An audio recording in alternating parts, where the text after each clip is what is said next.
My name is Olusegun and this is Let's Talk by Olusegun. Why am I here?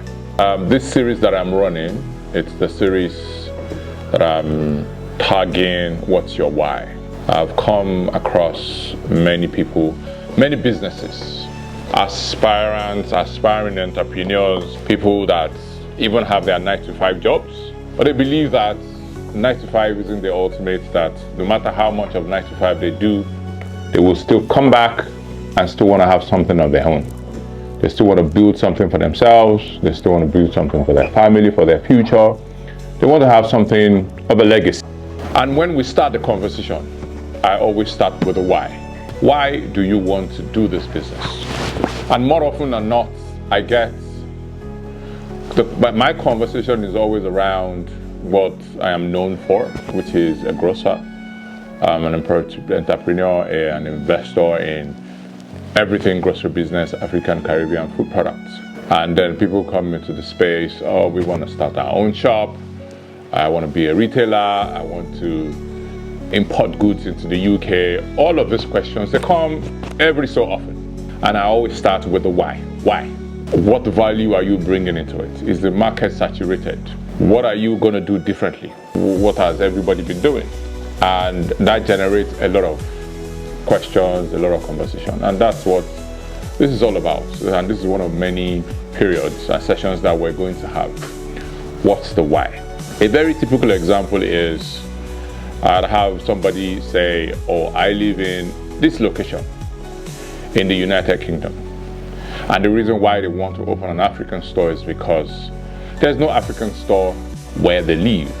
So I said, okay, no problem, it's not a problem. What's the postcode? And then we look at it, we go onto the map, we look at it, and I said, okay, right. The reason why you want to open an African shop is because there aren't any African shop in your area. So I'm asking the question, what have you done? What research have you done? What data do you have to justify or to give validity to the proposal to open up an African store in your area? And more often than not, I never get a straightforward answer. The answer is always vague, or I haven't really checked. And that's even somebody I would say is lucky, because a lot of people will have gone ahead and even open up a place. But then they don't stand the test of time, they don't last, because 3 months, 6 months, 12 months down the line, they're forced to close shop.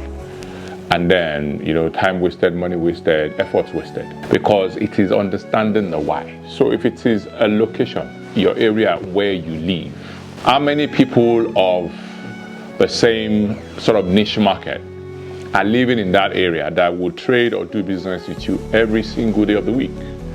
What are the numbers that you will generate? What's the footfall that you will generate that will justify indeed that there's a need for that African store in that area?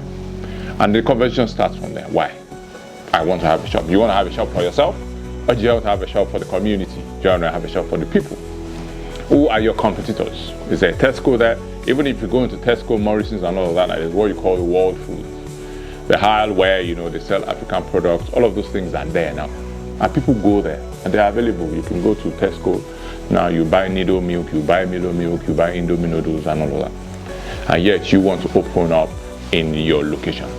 You don't have the data, you don't have the numbers, you don't have the statistics, you don't have the demographic figures that validates that indeed you can have a shop there. So already, it's questionable that you want to do it in this area. And that's one of those things. Then the other why is, what is this about? A means to an end, a legacy, something that you can build and grow and scale. What's your why?